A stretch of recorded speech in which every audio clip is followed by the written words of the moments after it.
You ask Tiger to solve. This deals with linear equations with one unknown. The final result is x equals 11 over 15. Let's solve it step by step.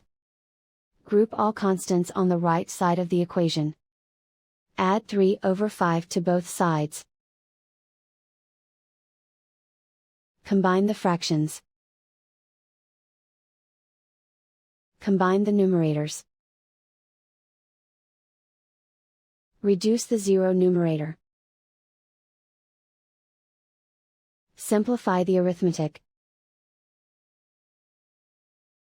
Find the lowest common denominator. Multiply the denominators. Multiply the numerators. Combine the fractions. Combine the numerators. And so the final result is x equals 11 over 15.